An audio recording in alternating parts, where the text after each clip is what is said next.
On December 21st, 1974, in the land of the Sparkle people, there was played a sparkling football game. Many experts were calling it Super Bowl 8 1/2. For the Oakland Raiders and Miami Dolphins just might be the two best teams in pro football, and the winner figured to reach Super Bowl 9 in January.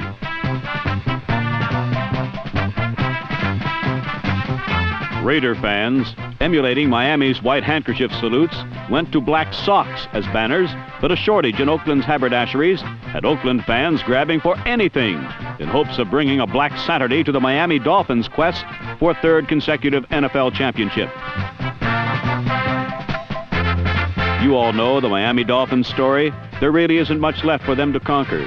Only a third straight Super Bowl championship can add to their recent glorious history. Anything less will make the 1974 season a disappointing one.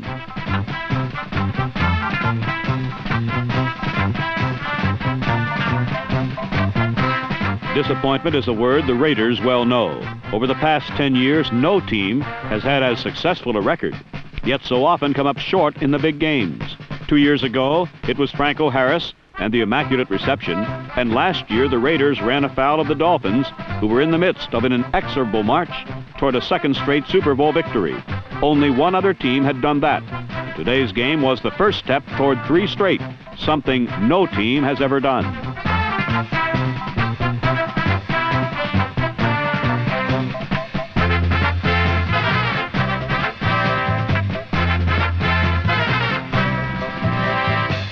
If the Dolphins were to have that third straight Super Bowl, they would have to beat what may be John Madden's best team ever in round 1 of the divisional playoffs.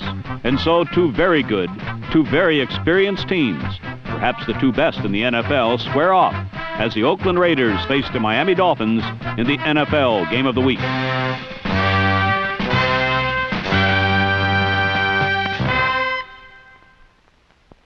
In last year's AFC Championship game between the Raiders and Dolphins, Miami had taken the opening kickoff and marched right downfield, scoring after an 80-yard drive, then ball controlling the game away. This is their style. And so the Raiders hope to keep the ball away from the Dolphin offense and negate Miami's clock-eating tendencies. The first drive would be crucial. And though the Dolphin offense indeed did not control the ball, the manner in which they didn't wasn't quite what Oakland had in mind.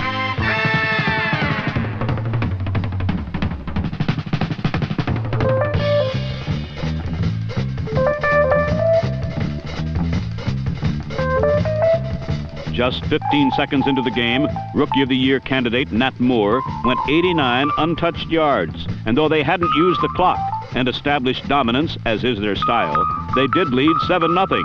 And that's their style, too.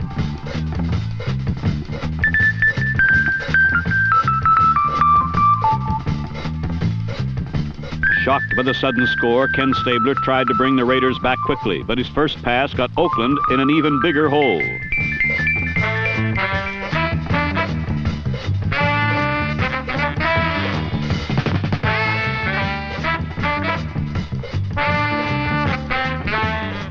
Looking at the play from our end zone camera reveals that Stabler's pass was tipped by linebacker Bob Matheson, and Dick Anderson returned the interception to near midfield.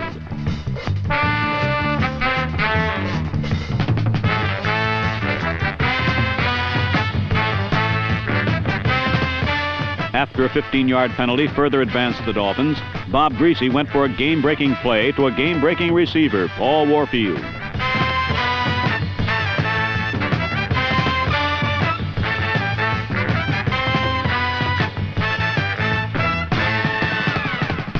Again, repeating the play, this time in slow motion, we can see that Warfield actually beat double coverage.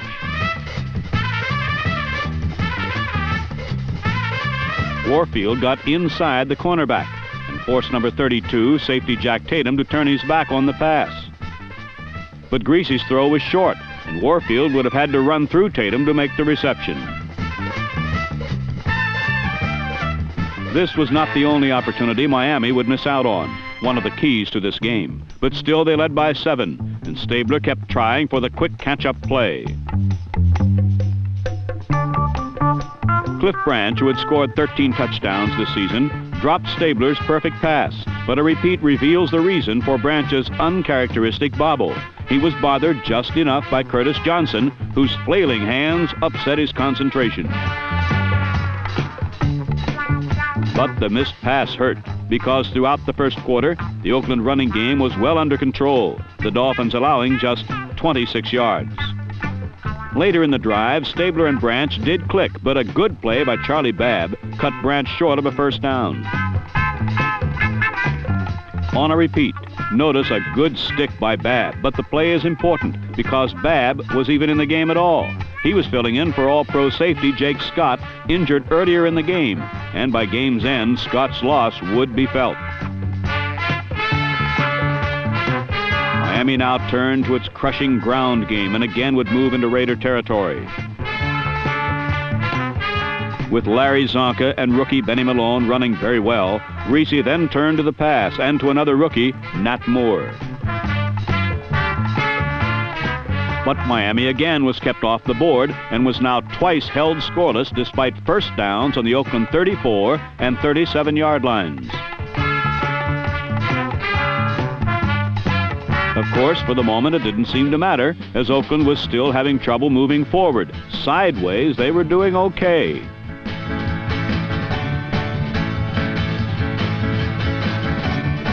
And so, forcing Oakland to punt, Miami got another break when Anderson was interfered with trying to catch the ball, and the penalty gave Miami a first down on the Oakland 44.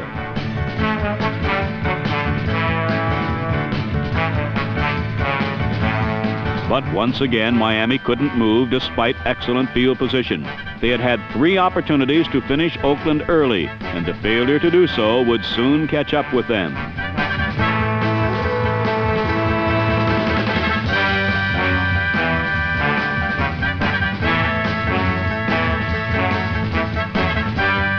Finally, in the second period, Stabler got the Raider offense rolling with rollout action.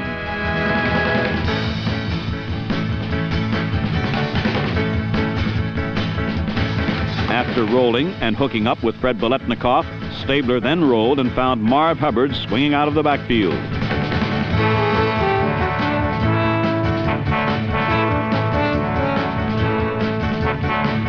Hubbard's hard running got 9 yards. Then his good block on Matheson sent Clarence Davis free for 19 yards.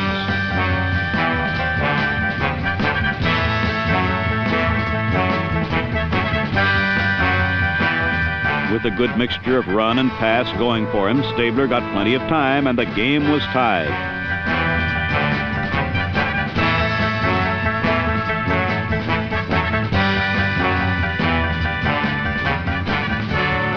Looking at the play in slow motion, notice Stabler as he hits Charlie Smith with a perfect pass over middle linebacker Nick Buonaconti. Any shorter, and it was an incompletion or interception. Any longer, and Smith couldn't have reached it.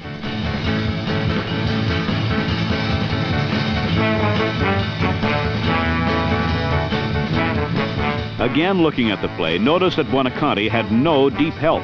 Was this the first indication that the loss of Scott would hurt? Scott usually plays deep center field, and on this play might have been there to help.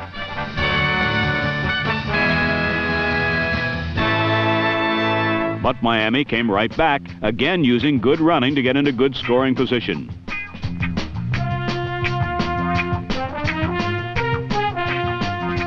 From the Raider 24, Greasy went for 6 to Moore, and he was wide open, but Greasy missed him.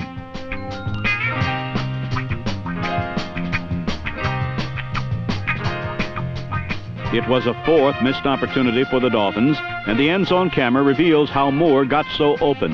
Dr. Death Alonzo Thomas slipped, leaving Moore wide open. 2 plays later, Greasy wanted 6 again, but could find no one open and scampered.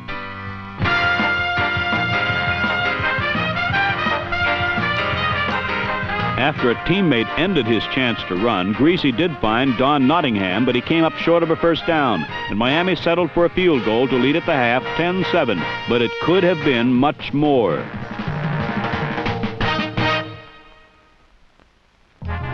At the end of the half, number 13, Jake Scott, had limped to the dressing room with an ice pack taped to his knee. He had hoped to return to the game, but could not, and Ken Stabler's ability to pass and the absence of Scott, as well as that of Curtis Johnson, who was also injured, would tell much of the story of the game in the second half. Fred Biletnikoff would be the first to find success in the Miami secondary.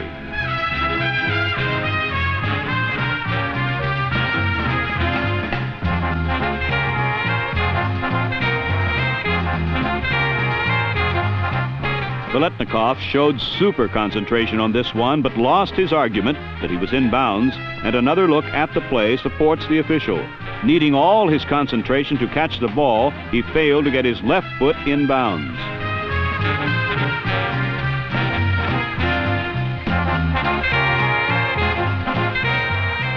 Biletnikoff's great catch was for naught, but several plays later he made an even better one. This one counted.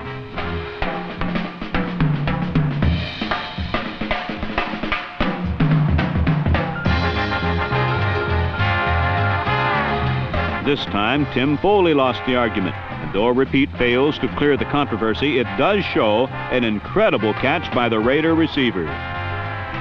Foley had pinned one of his hands, but Biletnikoff made the catch with his other.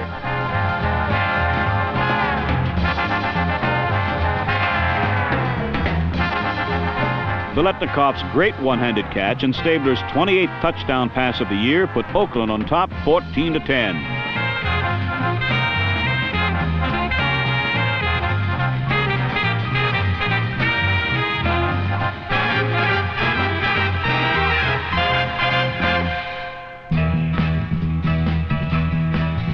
Behind by 4 now, Miami on the next series went for broke on a Greasy to Nat Moore pass that barely missed connections.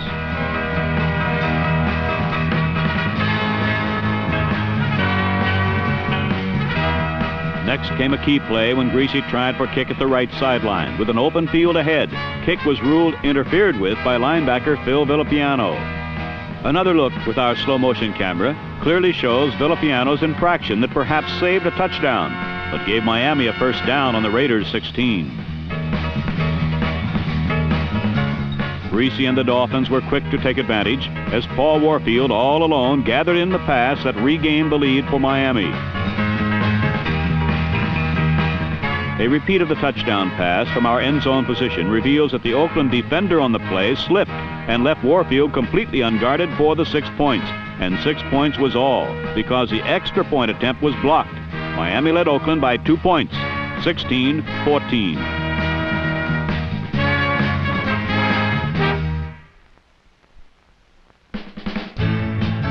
The final play of the third quarter saw Larry Zonka roar through the middle of the Raider defense for 15 yards. 2 plays into the fourth period, Greasy arched a perfect pass to Paul Warfield for 20 big yards, and it appeared the Dolphins might take control of this game. But on a 3rd and 3 situation, the usually reliable Warfield dropped a pass, and Miami was forced to settle for 3 instead of 7 on Garo Epremian's 46-yard field goal.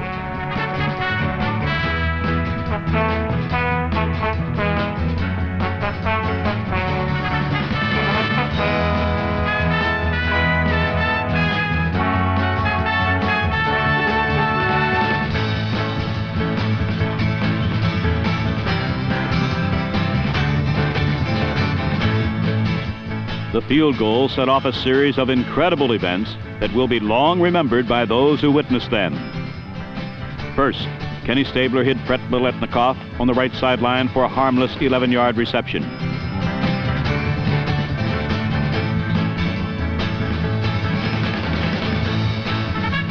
Then came the shocker. Cliff Branch is covered here by Henry Stuckey, substituting for the injured Curtis Johnson.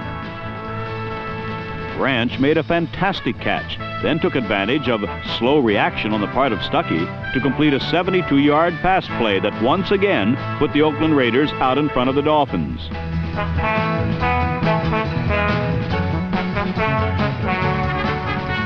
Branch's unbelievable catch seemed a bit too much for some folks, so let's look at it again from 2 different angles. Did he catch it or trap it? You decide.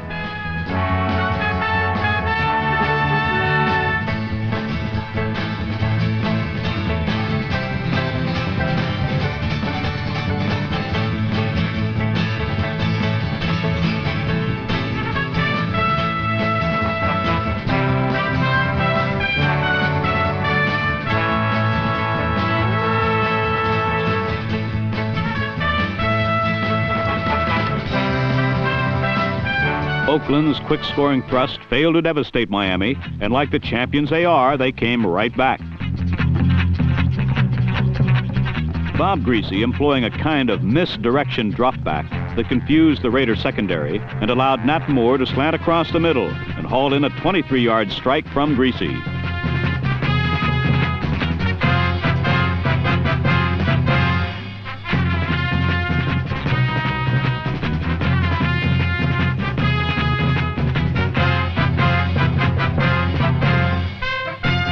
Next, it was Zonka up the middle on 2 straight carries for 7 and 15 yards.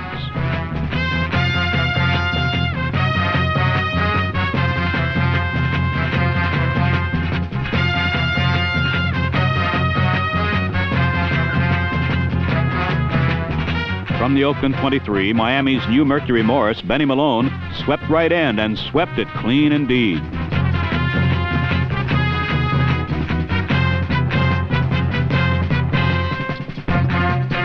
Benny Malone's romp was almost as amazing as the Cliff Branch touchdown that preceded it, but close scrutiny from another angle shows just what made it go. Note the fine blocking of number 80, tight end Marv Fleming, on the linebacker that helped contain Raider pursuit. Number 66, pulling guard Larry Little, did the rest when he blocked just enough to allow Malone to brush by him into the end zone for the touchdown. Miami had regained the lead in just 4 quick plays, but the final irony was they had done it too quickly.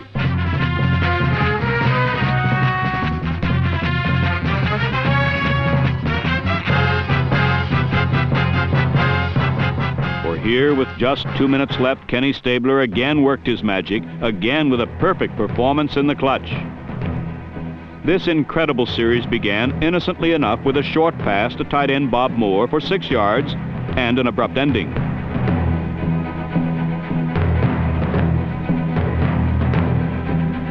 Then Stabler went to sticky-fingered Fred Veletnikoff on 2 consecutive plays. The first one was good for 18 yards on the right side, the second over the middle for 20.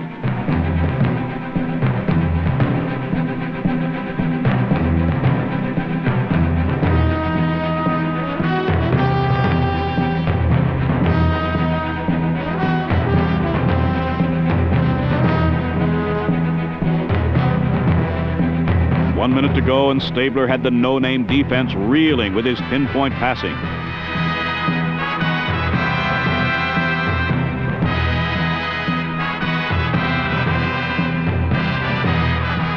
Cliff Branch got 4 more yards on the right side. And as if to prove that everything was going Oakland's way now, with 52 seconds left, Stabler's pass to Frank Pitts was good despite his bobble.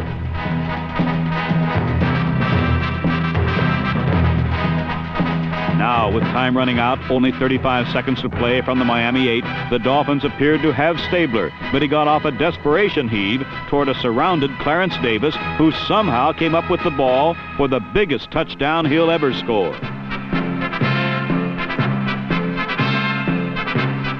Pandemonium broke loose as the Oakland Raiders had gone ahead by 2 points with just 26 seconds left in the game.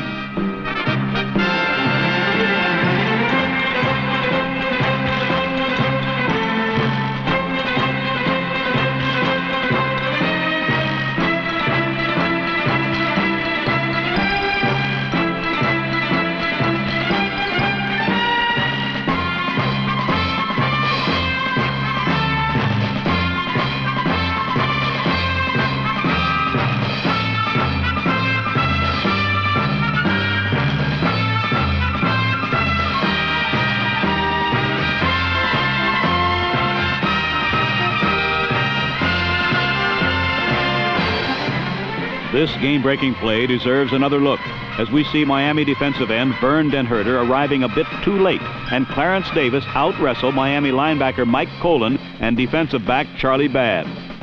But the real hero was obviously Kenny Stabler, who hit on 6 of 6 passes on the vital drive.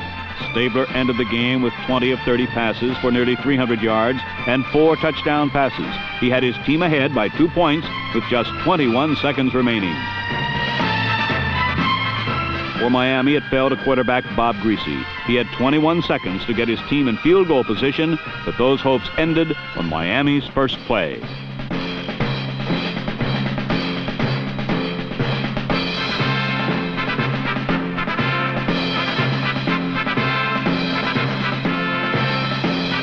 Miami's chances for an unprecedented 3 straight Super Bowl victories were finally over.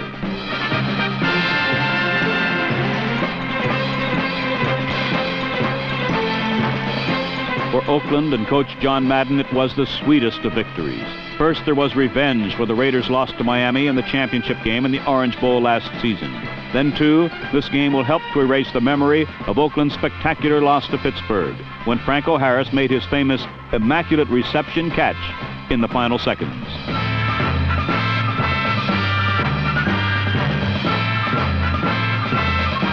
Yes, today's great win erased a lot of hurts for a team that is always considered the most talented in football, yet somehow manages to go awry on the way to the Super Bowl.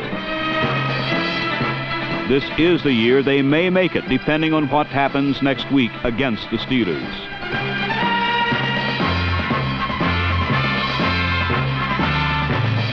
For Don Shula's Dolphins, a great dream has ended, and for the first time in 4 years, their season is over in December.